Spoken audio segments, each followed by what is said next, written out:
Bom, é um prazer estar aqui, né, nessa exposição da Maria. E essa sexta-feira inusitada, né? Passou o dia comigo. A gente, a gente conversou bastante e a Maria me convidou para falar sobre isso daqui.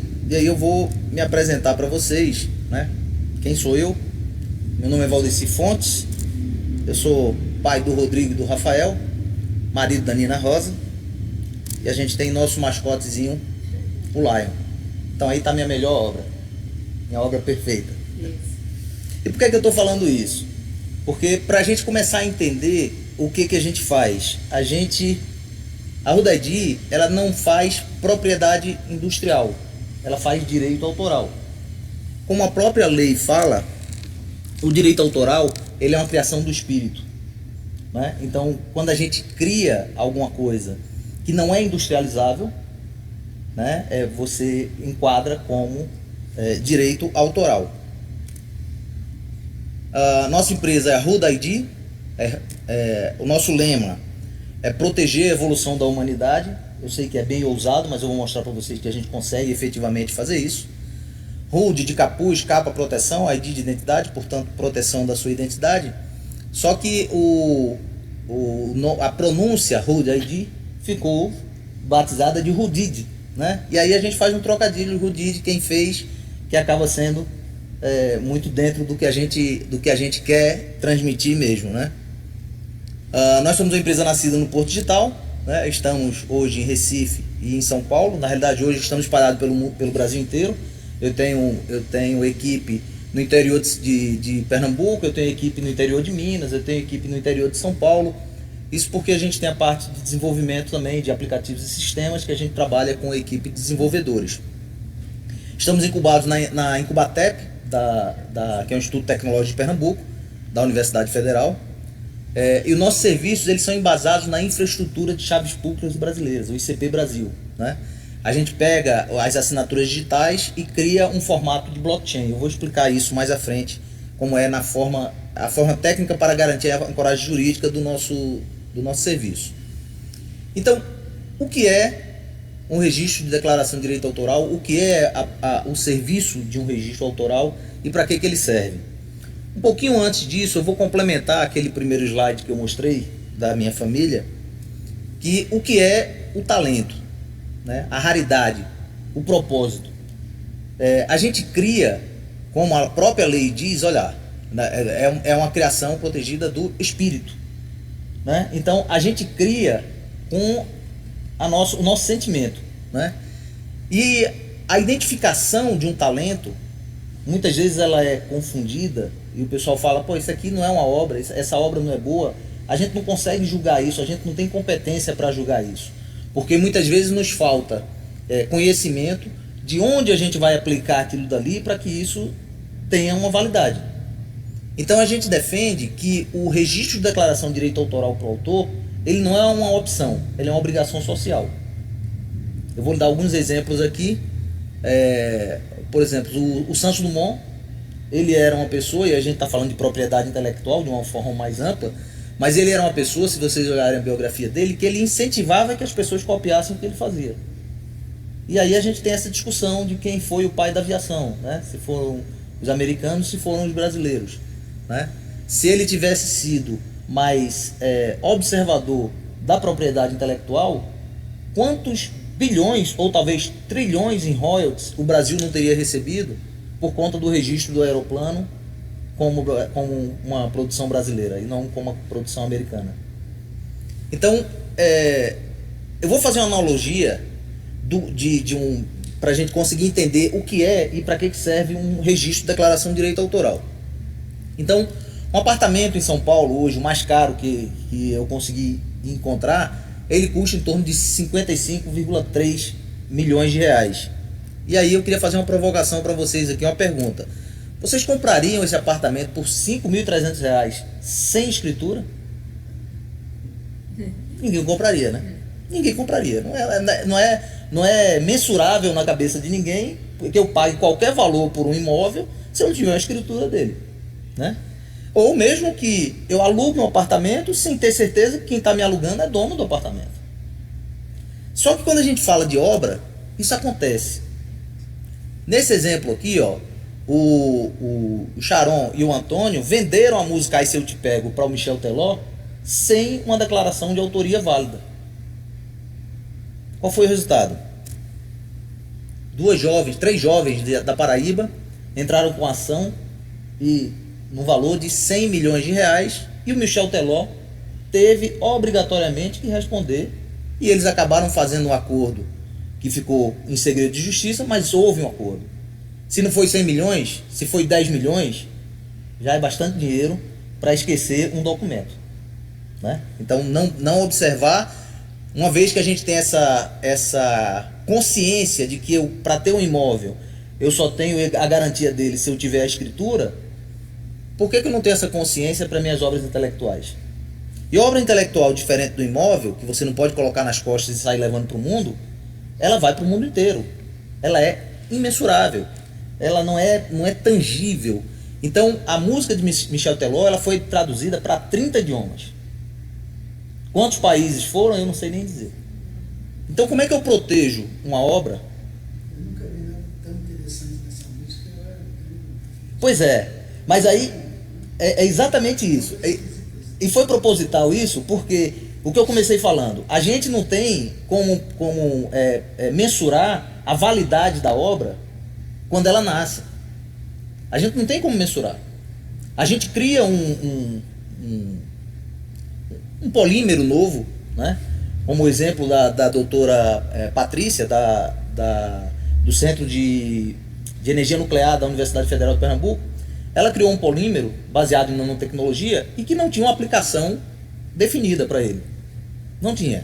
Depois se descobriu que esse polímero, quando aplicado em cima de placas fotovoltaicas, ele aumentava a capacidade de absorção de energia em um percentual que a curva financeira compensava a implantação da energia solar. Então veja, uma coisa que a gente não sabia para que servia, e aí a comparação com a música aqui, a gente não gosta, mas tem gente que gosta. A gente está falando de uma ação de 100 milhões de reais, então tem gente que gosta, e para 30 línguas diferentes, não sei quantos países, tem gente que gosta. Né? Então a gente não está aqui para julgar a obra criada, mas a obra criada ela tem que ser registrada, né? Porque o autor ele acaba sendo responsável pelo sucesso ou não da sua obra, mas também da sua cidade, do seu estado, do seu país e às vezes até do mundo. Então, se a gente não observa a autoria e o cuidado com a propriedade intelectual, aqui especificamente com o direito autoral, a gente pode ter um prejuízo muito grande, não só para o autor, mas sim para toda uma região, todo um país e às vezes para o mundo inteiro, num formato desse. Então, a gente está falando que hoje os desafios são muito maiores do que era há pouco tempo, principalmente para o mundo acadêmico, né? Acadêmico-científico. Então, vários escritores estão processando o ChatGPT por plágio. Então, é muito comum as pessoas pensarem que uma informação, porque está na internet, ela é de domínio público. Ela não é de domínio público. Ela está publicada na internet, mas o direito autoral é diferente da propriedade industrial. Eu vou explicar isso aqui, o que eu estou falando. E aí as pessoas confundem porque uma vez publicado alguma coisa que não foi patenteado no INPI como direito autoral, ele acaba virando domínio público porque a patente ela tem que ter o sigilo antes do seu requerimento, né? Eu vou explicar isso com mais detalhe. Mas o direito autoral não. O direito autoral, a lei diz que você nem precisa registrar. Como ela fala lá, ela diz que a obra já nasce com o autor. Ora, mas se você não registra, como é que você prova? Né? Então, é um problema que quem nasceu primeiro, o ovo ou a galinha, né? Então, na dúvida, é melhor registrar. Transferência de tecnologia. A transferência de tecnologia, ela não tem uma legislação que defina exatamente como ela deve ser feita. Até porque a transferência de tecnologia acontece muito entre países, né? As 4 mais comuns são patentes, know-how, né, o conhecimento da pessoa que está participando de um projeto, programas de computador e circuitos impressos. Então, ela é regida hoje por contratos comerciais que definem, as partes definem como vai ser essa relação. Ora, mas como é que eu vou saber, depois que eu assinar um contrato, que eu começar a executar um projeto, o que é efetivamente que uma parte tinha de know-how e o que é que a outra parte tinha de know-how? Né? Se você consegue fazer um registro antes disso, antes de um contrato, onde você consegue provar de forma inconteste que você tinha aquela informação naquela data e hora, isso fica resolvido. Não vai haver briga depois do contrato de, não, isso aí eu já tinha, aquilo você já tinha, porque isso já vai estar previamente descrito. Né? E eu vou falar também como é que a gente faz isso dentro com a nossa plataforma da Ruda ID. E aí muitas pessoas já falaram para mim, ora, mas o conhecimento ele tem que ser difundido e ele tem que ser distribuído gratuitamente. Concordo plenamente. Plenamente. Agora, você só pode distribuir o que é seu. Você não pode distribuir o que não é seu. Então, a pior situação para um autor não é ter sua obra roubada. Se alguém se der o trabalho de roubar uma obra de forma esdrúxula, isso é um elogio. É porque vale alguma coisa. Vale o esforço do cara de roubar a sua obra. Mas a pior situação é o cara registrar a obra em nome dele e processar o autor porque está usando a sua obra. Então isso já aconteceu. Eu já tenho casos que vieram falar comigo sobre isso, de situações desse tipo. E quem quer fazer o mal tem ferramentas de sobra.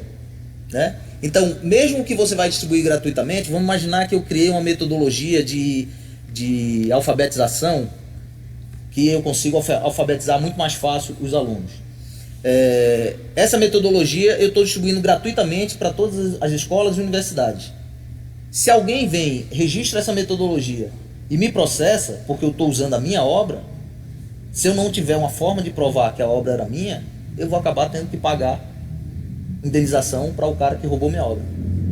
É muito duro isso, mas isso é realidade, isso acontece. Né? Como eu falei, já vieram pessoas falar comigo sobre essa situação e que efetivamente aconteceu com eles. Né? Então, a gente criou uma plataforma de registro de declaração de direito autoral, que ela tem a mesma validade jurídica de um registro feito na Biblioteca Nacional, Escola de Belas Artes e outros, e ela funciona de forma 100% online e real time. E tem validade em 181 países. Então, o que está sendo registrado aqui está protegido nos Estados Unidos, na Argentina, na China, na Europa como um todo, enfim. Todos os grandes países assinaram essa convenção. Eu vou falar um pouquinho mais sobre ela à frente. É em tempo real. Você faz na hora. Você não tem espera para isso. Né? Quando você faz submete o registro, ele já devolve para você o documento já com o seu certificado de registro de declaração de direito autoral e imediatamente você tem ele. Né? Como é que a gente faz isso? Quando você submete um arquivo ao nosso portal, a gente lê os metadados dele, o DNA dele, entre aspas, leva esse DNA para um servidor do governo federal, cria uma criptografia baseada no certificado digital dele e no nosso certificado digital. Simultaneamente, a gente acessa o relógio atômico do Observatório Nacional, que é o relógio da hora oficial do Brasil, e dá um carimbo eletrônico de tempo. Na forma da lei, eu garanti nesse documento integridade, autenticidade, não repúdio e temporalidade. Esse relatório que vocês estão vendo é um relatório que foi gerado no site do governo federal. Eu peguei um arquivo que a gente assinou, peguei a chave digital que a gente cria, coloquei lá, ele verificou e disse, assinatura válida, conforme o padrão ICP Brasil, assinado pela Ruda ID, a data e hora que ele fez essa assinatura, né, do documento. Então, a gente tem aí uma forma de cadastro, de registro, que está ancorada pelo governo federal através do ICP Brasil, da Infraestrutura de Chaves Públicas Brasileiras. E aí a gente começa a falar um pouquinho, trazer para a realidade da academia, das teses de doutorado, teses de mestrado. Quando a gente estuda para desenvolver alguma coisa, uma tese de mestrado, doutorado, ou o que seja, a gente passa às vezes 10, 15 anos com toda a vida dele resumida a um pedaço de papel.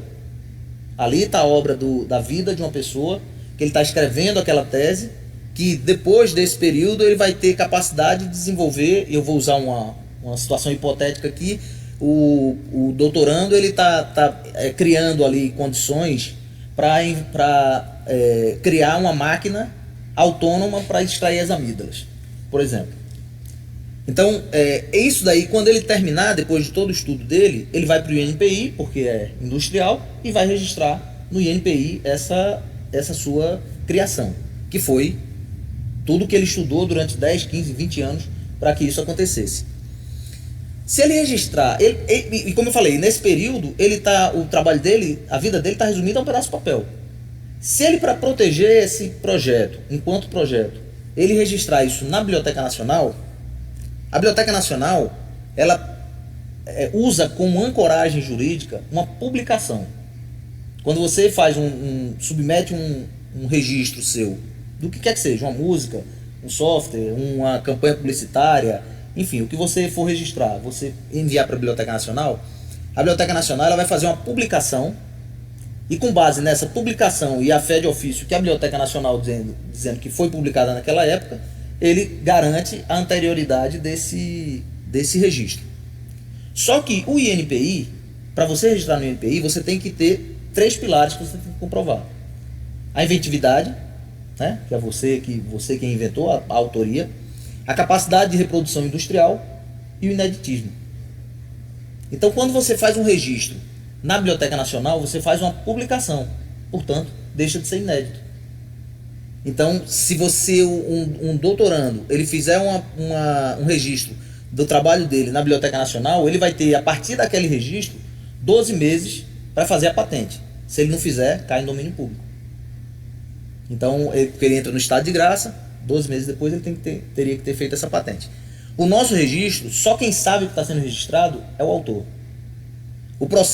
O nosso processo de registro, ele é totalmente automatizado, nem os meus técnicos têm acesso ao banco de dados para dizer o que está registrado lá dentro. Então, a única pessoa que sabe o que está sendo registrado é o autor. Só que se ele precisar comprovar a data que ele tinha aquele registro, ele consegue, porque o carimbo de tempo do Observatório Nacional, a assinatura digital do governo federal está ancorando e está garantindo isso daí, né? Como se isso não fosse suficiente, essas assinaturas, a gente cria um encadeamento de assinaturas no mesmo princípio de um blockchain. O blockchain é o que dá a base das moedas digitais, né, o que permite a moeda digital ser tão segura. Então a gente faz um encadeamento de assinaturas. Então todos os registros são feitos, eles entram nesse encadeamento a cada novo registro. E isso daí a gente cria um processo que eu consigo garantir de forma inconteste que aquele registro não foi violado se o documento foi violado ou não, aí é um problema do autor, né? Que quando ele faz essa assinatura, ele tem que guardar uma cópia daquele documento sem alterar, porque se ele alterar, ele perdeu o registro dele, né? Mesmo se ele editar e salvar, já era, ele perdeu o registro dele.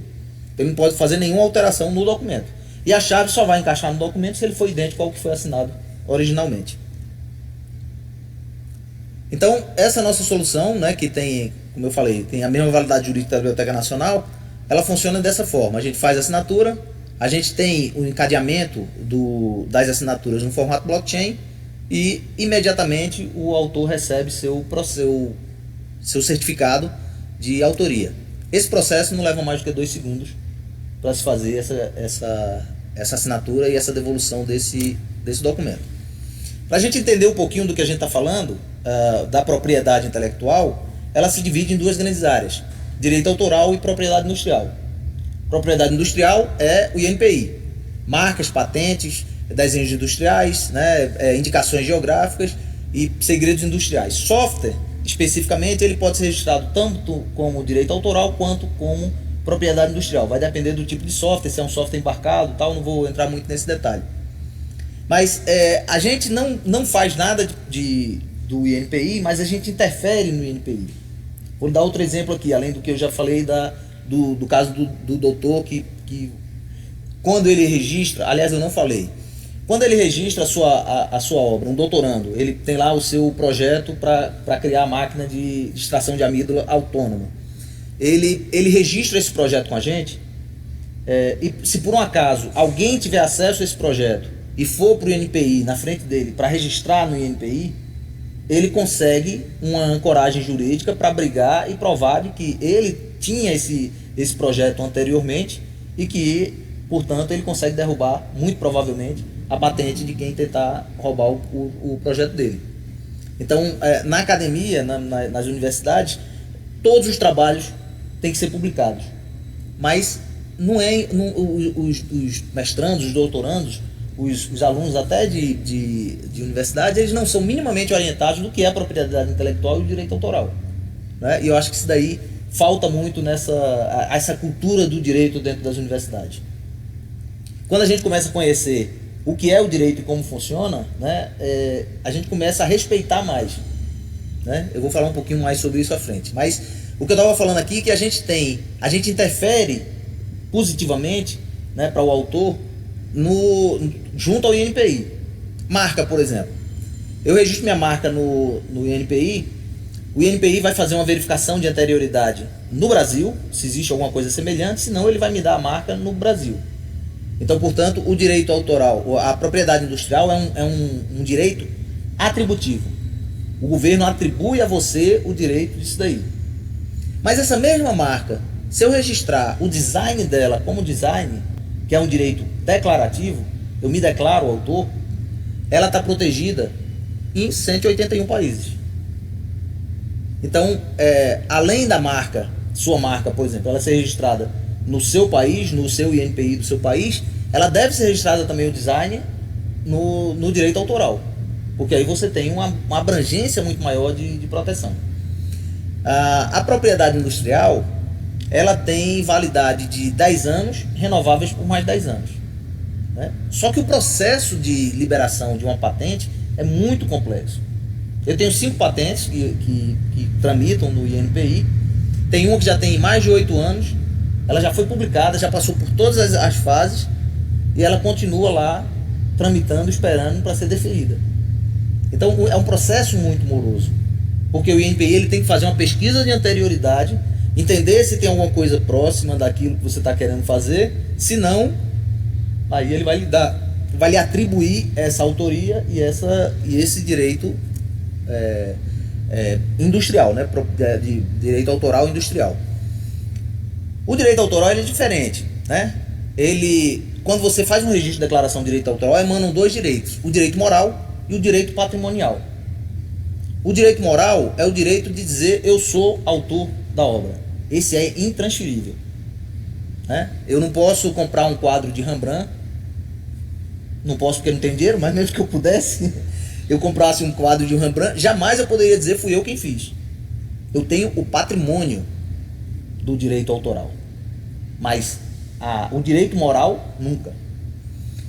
E os prazos do direito autoral são diferentes. A Convenção de Berna, ela diz que o direito autoral ele vale toda a vida do autor, mais 50 anos após sua morte. O direito autoral patrimonial. O direito moral ele é eterno. O Brasil ampliou esse prazo. E aqui no Brasil, o direito autoral ele vale toda a vida do autor, mais 70 anos após sua morte, contando a partir do dia 1º de janeiro do ano subsequente da morte do autor. É uma forma, na realidade, de deixar uma herança para a família. Então, as músicas de Pixinguinha, por exemplo, até hoje ainda geram royalties para a família dele, né? Que ele já se foi, mas mesmo assim as músicas dele que estão sendo reproduzidas, ele está recebendo esses royalties aí. Isso é o direito patrimonial. Depois de 70 anos da morte do autor, esse direito patrimonial deixa de existir e aí eles falam entrou em domínio público, né? Eu posso utilizar a obra, mas mesmo assim eu ainda devo fazer referência ao autor e eu devo preservar a obra conforme os bons costumes. Se a família de Rembrandt, por exemplo, ele achar que alguém que comprou um quadro está usando o quadro de forma pejorativa, na forma da lei, ela pode intervir e dizer, olha, você não pode usar dessa forma. O patrimônio é seu, tudo bem, mas o direito moral continua existindo e sendo da família. Então, ele é eterno, né? Não vai caducar nunca. E o que é que se registra como direito autoral? É muito comum a gente pensar que o registro de declaração de direito autoral ele é música e livro. Na realidade, ele passa por todos os meios da nossa vida. A gente está falando na parte de consumo, arquitetura, design, moda, marketing. Na área de tecnologia, biotecnologia, pesquisa, software. Na área de mídias, audiovisual, editorial, games.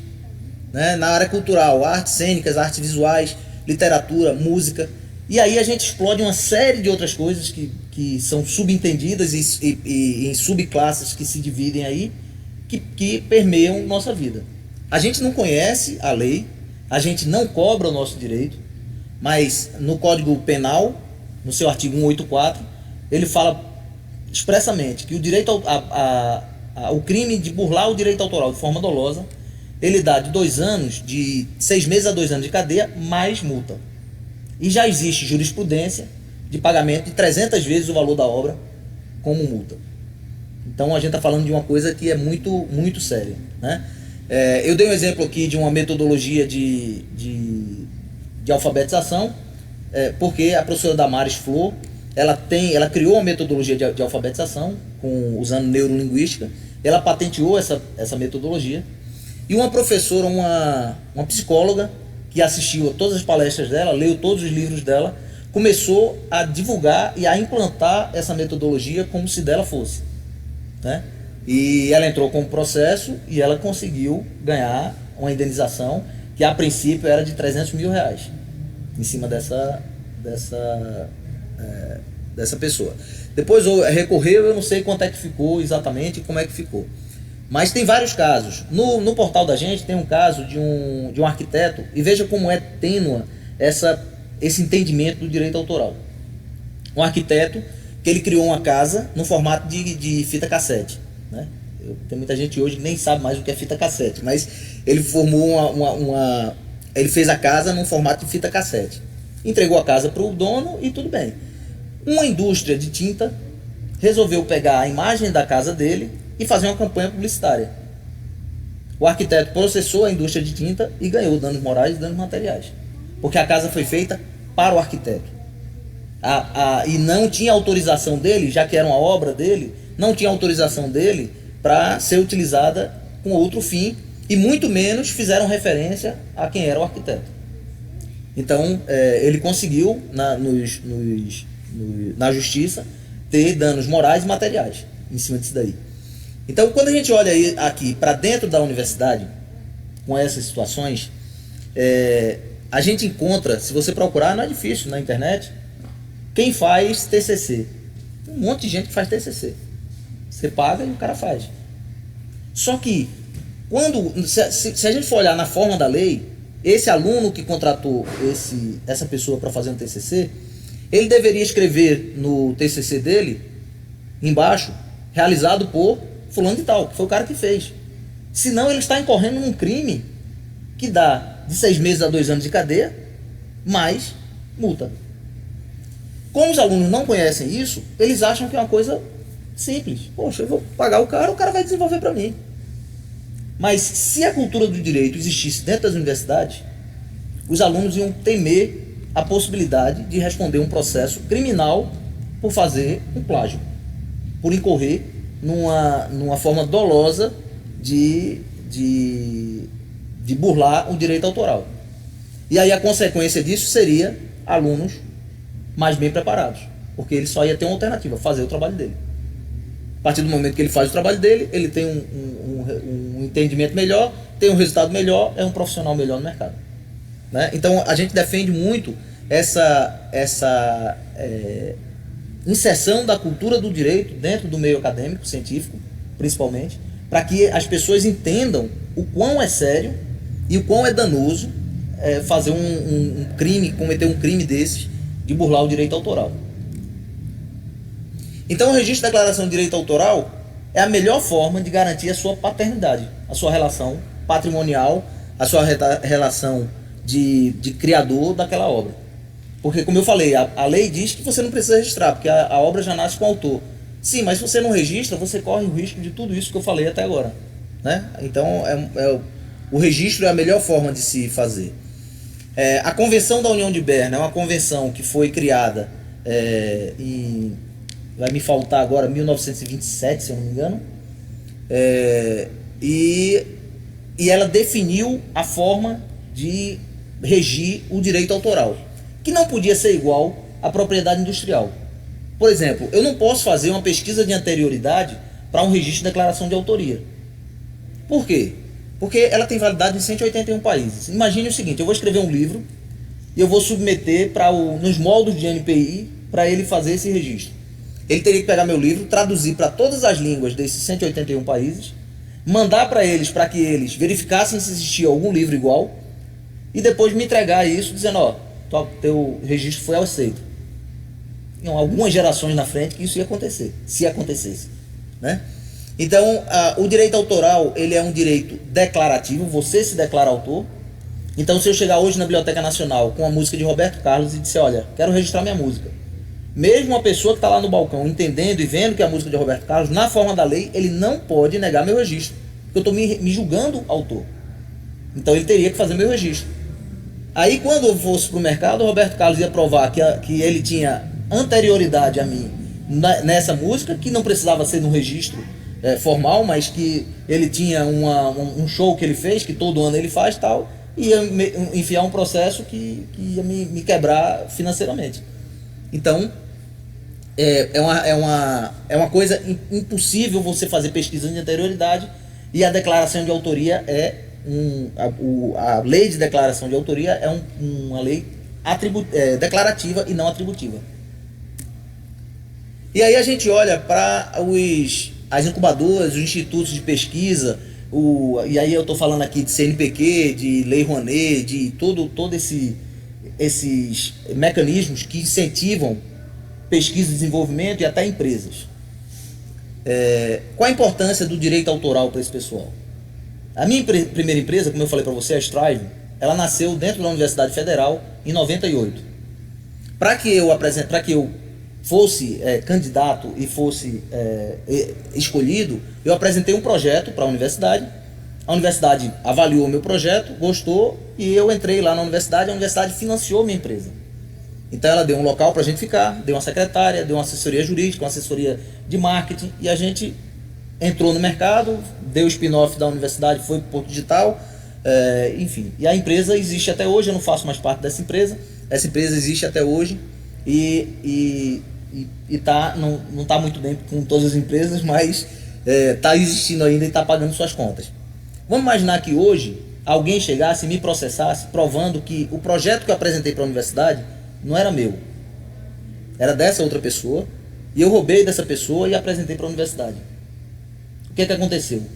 A universidade, ela financiou um plágio e ela é corresponsável pelo faturamento da minha empresa de 1998 até 2023.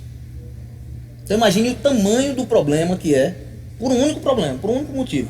Porque a universidade não se preocupou de pedir de mim uma declaração de autoria válida, dizendo, olha, eu sou autor desse projeto. A partir do momento que eu entregasse para a universidade uma declaração, um registro de declaração de direito autoral, dizendo, ó, eu tô registrado o meu projeto, a universidade era vítima. Eu seria o criminoso, que eu teria burlado o direito do autor e teria burlado o direito da universidade. Então isso daqui acontece diariamente nos institutos, nos mecanismos de incentivo à pesquisa, desenvolvimento, à incubação e tudo isso. Tem vários casos, de várias pessoas que vieram falar comigo, de projetos que elas apresentaram para o CNPq, para a FINEP, para os projetos tantos, não foram aprovados, e no outro ano tinha um projeto exatamente igual aprovado. Né? Uma professora, e eu não vou citar nomes agora, mas uma professora lá da Universidade Federal, ela disse que apresentou para um desses órgãos, e no outro ano ela pegou lá, até os erros de português que tinham no projeto dela, tinham no projeto que foi aprovado no outro ano. Então assim, é uma coisa que a gente não consegue dar a devida seriedade do que é o direito autoral dentro da academia, das universidades. Isso é muito fácil de resolver, né? A gente consegue dar essa consciência para eles, implementando a cultura do direito.